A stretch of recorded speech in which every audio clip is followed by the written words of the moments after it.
Hello again there folks, and welcome to part 3 of the Castle of Blackwood Moors. I'm the Lone Adventurer. Thank you very much for finding your way to my channel. If you haven't seen parts 1 and 2 of this playthrough, I'll pop a link to part 1 up in the corner of the screen, and I'll put a link to it down in the description below as well. So if you did watch part 2, you will know that it went quite a bit better than part 1 in terms of not dying. So that was nice. When we left our hero, Erid Forsaken, a beggar from a town not too far away from the Castle of Blackwood Moors, he had just explored one of the buildings in the main courtyard where he had found some voyberry juice, which is a handy elixir that can be consumed once to recover some HP or to remove disease or cure poison. So it's nice to have that to hand. And he also found the Socks of Stealth, some bright lime green socks that give him the stealth ability 2 times before they wither away and become essentially useless. We'd also found some coins, so we've got some coins here, that's nice. Our HP is gradually creeping back up because every time Erid has a non-combat encounter, his HP creeps up by 1. So I think I'll stop pointing that out during this video because I got a bit bored of just saying all the time in the last one. So I'll be gradually increasing that every time we have a non-combat encounter. And we're going back into entry 191, which I guess is the courtyard. So let's have a look. So I'm going to read through this entry now. I think we've been here before, but I've forgotten. So unless you just watched the previous video, I suspect you might have as well. So I'm going to read it again. You are standing in a small courtyard in one of the corners of the outer bailey. You have to cover your mouth and nose since there is a foul odour here, most likely coming from one or more of the buildings around you. Okay, so we haven't been here. We're in a different courtyard and we can move back to the original courtyard if we want. To your far left is a shop with an old wooden sign with a deer head on it. That's the one we've been in. It would have been a good idea to map this area out because I can see that it's confusing without a map. To the right of that is a shop with a large number of candles in the window. The door to this building has been broken and is only half on its hinges. To the right of that building is a much better constructed building with a sign of a tankard of beer on it. The signs of a large battle taking place in front of this building are still apparent. Broken weapons and shields lie strewn about the street. The door to this building is very solid looking and has a large number of marks on it, as if someone tried to chop it down. Finally, the far right building is very plain and unadorned, but a small archery range can be seen between it and the building with the beer mug sign. Above the archery range is a rope hanging between the 2 buildings, probably used for hanging laundry. Quick sip of tea. Okay, so we can head to the building with the deer head sign, which is where we just were. Check the building with all the candles. Investigate the solid looking door on the building with the sign of the beer tankard. Look in the building with the archery range. Leave this area and head back to the outer gate, so that's where we started, or leave this area by going forward to a courtyard by the gate to the inner bailey. Right. So I'm not really sure. Should I go into one of these, or I could go back to the outer gates and continue looking around that area? Maybe I'll do that. I might go back to the outer gate rather than start investigating a new section. Just carry on with the original one. Okay, so here we've got the building of the deer head, which we've done. We've got a grass covered building. We've got stables where there's a noise coming from. Can't be good, can it? Then we've got a damaged building, and then another courtyard further away, and then a large building beyond the courtyard. Right, I might just go to the grass-covered building. Let's do that. 373. At first glance, you are not even sure this was a building at all. It is so covered in earth and grass that appears to be merely a large mound of dirt. But when you give it a second look, you spot a window, half hidden by all the grass and weeds. You approach the odd-looking building and feel around in the dirt until you can determine the outline of the door. Finding the handle, you tug on it, but the door does not budge. Bracing your foot against the wall, you pull with all your might, and the door flies open with a tearing sound. Dirt and gravel fall to the ground, landing at your feet. You peer into the darkness of the now exposed doorway. Past the settling dust, the interior is pitch dark except for the light coming in from the doorway. The window is so filthy, almost no light gets through. There is a distinct earthen smell as well, and you think to yourself, between the smell, the dark, and the stillness, this is more like a tomb than a building in a castle. Directly in front of you, in the light from the doorway, you can see a wheelbarrow leaning against the wall, as well as a few shovels strewn across the floor. The motionless legs of some humanoid creature lying on the floor leads off into the darkness to the right. Strange-looking mushrooms with red and grey markings grow out of the body. Ew. Well, that sounds gross. It sounds dangerous. But I'm going to go in anyway. Otherwise, how will I ever know? So do I enter the building to investigate? Probably. Do I walk around the outside of the building? I suppose I could. No, I'm not so sure I should be going in. I'm going to go in anyway. 282. Keeping a close eye on the body, you step into the dark building. There are a few wheelbarrows here in various states of decay, and you count at least 10 shovels of various types lined up against one wall. From somewhere in the darkness to your right, you think you heard some kind of movement, but in the darkness you cannot see anything. Do you have a torch or a lantern? If so, turn to 86. I do. I have a torch. Does this mean I'm going to have to use up one of my torches? With a slight sputter, the flame catches and the lantern starts to cast its light around the room. When you shine it to the right side of the building, you can feel your heart rate accelerate. The light you carry wobbles as you cannot control your trembling in fear. On top of a huge refuse pile sits an enormous mushroom. It's reddish-grey in colour and at least 3 or 4 feet tall. Horrifyingly, the cap of the mushroom has a distinct human face, now twisted in pain and anguish. At the same moment your mind registers what you are seeing, its eyes snap open and the mouth emits an ear-piercing shriek. So do I attack the mushroom or run away? Alright, well, I think we should probably attack the mushroom. So let's do that. 3, 4, 6 for a mushroom battle. Drawing your weapon, you charge at the thing. It stops its piercing wail long enough to cough up some kind of corrosive spittle on you. Oh.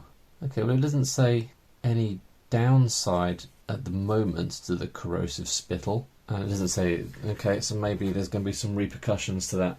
Man-face mushroom. Right, so the man-face mushroom has got an attack value of 0, armour 0, and does just 1 damage.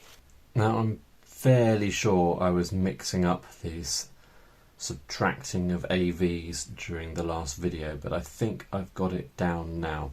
So I'm going to be attacking first. I need to work out my AV, subtract my opponent's AV. So that is, what's my AV? 0. No. So 0 minus 0. So it's always going to be 0 in this battle. We are both fairly rubbish, me and the man-faced mushroom. Equally rubbish indeed. So 7 is a success. Anything that's a 6 or higher is a success. We're adjusting that by 0, so no adjustment. And I do 3 damage.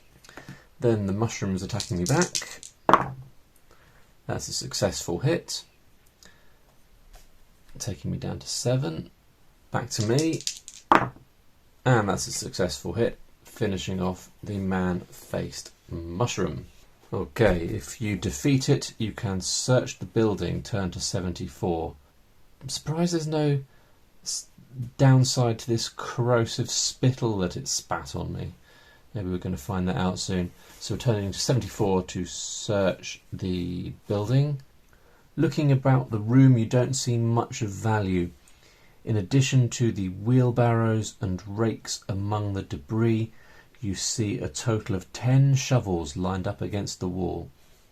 The humanoid on the floor looks to once have been an adventurer like yourself, for you see a now rusty hatchet and rotten shield on the floor nearby. You attempt to pick up the sack beside the corpse, but the material disintegrates at your touch, revealing that it only contains more dirt and fungus that has grown over whatever was originally in the sack. You choose one of the sturdier shovels and strap it to your back, then leave the gloomy building. Do not forget to add the shovel to your character sheet. While it does not fit in your backpack because of its weight, as you strap it to your back, it takes up 1 backpack item slot. Okay, alright. So I just used a torch to search in here. Does that mean that torch is used up? It feels like possibly it does. Doesn't really matter for now because I have to scrap one of the torches anyway in order to put in a shovel. Alright, so with that done, we can continue following the castle wall around to the left and head to the building with the sign of a deer head. We've been there. Or we can head back to the gatehouse and choose a different direction. So we're going to be doing that. Okay, so we've done the first 2. We could go to the stables to see what's making the noise. Let's do that. 80. 80 for the stables with the suspicious noise coming out. Even from the outer gatehouse, you could see that the double doors leading into the stables have been torn off. But up close, you can see that only one door lies on the ground nearby. The other door is missing entirely. As you draw nearer, you decide that the rhythmic banging sound is definitely coming from within. Upon entering, you see a small area used for piling hay ahead of you, with a row of horse stalls to your left. You breathe a sigh of relief when you see what is making the banging sound. The door to the 5th stall is not bolted, so it is swinging open and shut in the breeze. So we could look in the stall, we could search the hay, or we could leave the stables to look for something else. We don't have perception, so we're not going to be doing that thing. Let's have a look in the stall. 122. You move cautiously deeper into the stables toward the banging door, but it comes to a stop with a soft creak when you are just a short distance away. Only your breath can be heard in the silence now. Do you continue towards the stall? Leave? Do you have the stealth skill? Turn to 92. I do have the stealth skill because I've got the socks of stealth. So that is one of my socks of stealth use. And because I have the stealth skill right now, thanks to my stealthy socks, I can turn to 92. Creeping closer to the stall, you reach out and quietly push the stall door open. With a soft creaking sound, it swings all the way open, but when you look inside, there is nothing. The stall is completely empty. You spend just a moment wondering what happened before you see something moving under the dirt and hay on the floor of the stables. In fact, you see 2 things. They look like a pair of enormous centipedes with bodies that seem to be made out of brain tissue. Wow. You jump back from these horrors, collecting your courage. They are telepedes. Monstrous insectile creatures with mysterious mental powers. You must fight both telepedes as one creature. Because you see the creature before they see you, adjust your AV by +1 for the first round of combat only. So I guess I have surprised the telepedes. Telepedes, as I'm sure you're aware, have an attack value of 1, armour of 0, do damage of 1 and have 6 hit points. I think that's 6 hit points total because it says you must fight both telepedes as one creature. And they've got a special ability. Because telepedes attack with deadly mental powers, any armour you might be wearing does not reduce damage from any successful attack they make. Well, that's okay because I don't have any armour. Oh, they're not telepedes, they're telepapedes. Telepapedes, like not sure why they're... Yeah, okay. Telepapedes. Right, so let's fight these telepapedes. Telepapedes? So I'm getting +1 on my first attack. They're getting +1 on all of their attacks by the looks of things. Okay. So that's easily a success anyway, because you're trying to get more than 6, and that is a 9. +1 is 10. So that's 3 points of damage, because they have no armour to offset my attack. Then the telepapedes are going to attack me back. 6, 7, 8, 9, +1 is 10. So they have successfully attacked me, doing 1 point of damage. I'm going to attack them again. 9, so that is another success. Finishing the little brain dudes off. So we've won, so we're going to turn to 240. Wiping off your weapon, you wonder what other horrors await you here. You have another look into the first stall, making sure nothing else is in there. Satisfied, you begin to search the other stalls. The stall furthest from the entrance is piled with bones, both human and animal, as well as some that look disturbingly in between. Shards of cloth and leather are mixed in with the jumble of bones, along with the occasional rusted weapon. Alright, so do I search another stall or do I leave, fearing another attack? I'm going to keep searching because I can't resist searching. You start sifting through the bones and debris, ready for another attack. Some of the junk has been here so long and is so brittle it crumbles at the slightest touch. Towards the bottom of the pile you catch a glimpse of something that glints like gold. Upon inspection, however, it is not gold at all, just a brass lantern covered in hay. It has a small crack in the glass, but looks like it will still work. When you try to ignite it, nothing happens since it's completely empty of oil. The lantern takes up 1 backpack space and will not operate unless you find a flask of oil to fill with it. The only other thing you find is a belt purse containing 2 coins. Right, I don't think I'm going to take the lantern because I've got 2 torches and I'd have to chuck one of them to carry a lantern. So I might as well stick with what I've got. But 2 coins, that's alright. So I'm up to 5 coins. I don't really know when and where we get to spend coins, but finding coins has got to be a good thing. You decide to leave this place and continue your journey. Turn to 106 and note there is nothing to be found in the stables. Right, so we're back in the area next to the outer gate. Been to the grass covered building, that's where the hideous mushroom thing was. Been to the building with the deer head sign, that is the tannery. Been to the stables.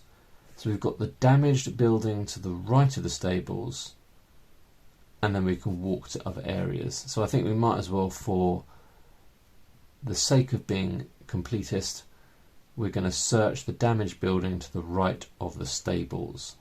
We'll turn to 178. As you approach the building to the right of the stables, you see that the double doors on the front of the building are slightly open. Peeking inside, you can see large amounts of debris strewn about the floor, as in all the other buildings. Here, though, amid the debris, is an anvil and forge, though the forge is smashed, revealing that this was a smithy. Behind you is the courtyard, along with the crumbling well you saw from the main gatehouse. To your right, you can now see two large buildings, one each in the northern and southern corners respectively. You feel you are being watched from either one or both of those buildings. Right, so we can investigate inside. We can head between the smithy and the stables. We can head to the well in the courtyard to the south. We can head to the large building next to the well, or the large building to the right of the gates leading into the inner bailey. Okay, let's investigate inside. 356. The door opens with a slow creak, giving you a better look inside. You can see that this place has been thoroughly ransacked. The floor is covered with all kinds of clutter, broken barrels, crates, rusty metal smith's tools, an overturned box of sand, various broken weapons and rusty pieces of armour. Armour racks line the wall to your left, all now empty. Whatever workbenches once lined the walls here have been pried up and removed. The only remaining bench sticks out of the side of the forge where someone left it after using it to smash the side of the forge. The bench is now covered with layers of unreadable graffiti. Resting next to the broken forge is the anvil, still bolted to the floor. It appears that someone tried to pry it up but failed. Will we sift through the remains of the forge, search through the debris on the floor, leave and head back to the main gate, or leave and head between the buildings to the north? Let's have a sift through the remains of the forge. 247. Searching the ruined forge, you realise it was deliberately smashed with something really, really big. Looking around the room, though, you do not see anything that could have possibly done this kind of damage to a stone structure. You start picking up chunks of stone and tossing them aside to see if there is anything here. After a minute or two, you uncover a human skeleton. In one hand is an iron hammer, and in the other is a half-forged sword. Both items have a light coat of rust on them from being exposed to the elements. Hanging from an old leather belt draped over the skeleton's hips is a quiver with 6 arrows still inside. The fletching is a bit ruffled, but they still seem to be in pretty good condition. If you take them, mark down that you have a quiver hanging off your belt now with along with the 6 arrows. So do they have to go in my backpack? So I can carry on sifting, or I can leave and head to the well, or I can leave and head between the buildings. So I've got a weapons section, so I could, I guess, just put here that I now have a bow, a quiver. Right, bow or quiver? Oh, wait a minute, so the quiver is the thing holding the arrows. So I don't have a bow, I just have the quiver. Alright. So I call it a special item. Oh, we've got a quiver section. Here we go. So we've got a quiver, and we've got 6 arrows in there. Okay, cool. Do I want to keep sifting? I think maybe, we found something useful. If we keep sifting, we're probably just going to hurt ourselves or uncover some kind of beastie. So let's leave and head to the well.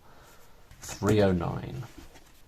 You are mildly nervous about walking across this wide open space to the well, but you tell yourself, It's about time this blasted mist works in my favour. At the edge of the well, you notice the cross beam that used to hold the rope and bucket is still here. Lying on the ground near the well, but only a few feet of rope are still attached, not enough to be of any real use. You peer over the edge of the well, but all you can see inside is thick, impenetrable darkness. The bricks inside the well are uneven and jagged, so you could try to climb down into the well if you wish. That just seems like an awful idea. I'm not sure I want to climb into the well at the moment. That just sounds like a really bad thing to do.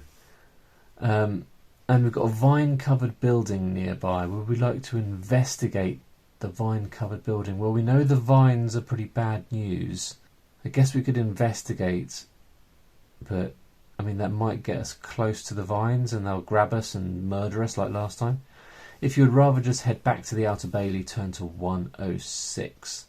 Oh, there is the dark shape of a gatehouse further into the castle grounds. If you'd like to head to it, head to 63. So that's moving into the next section, I think.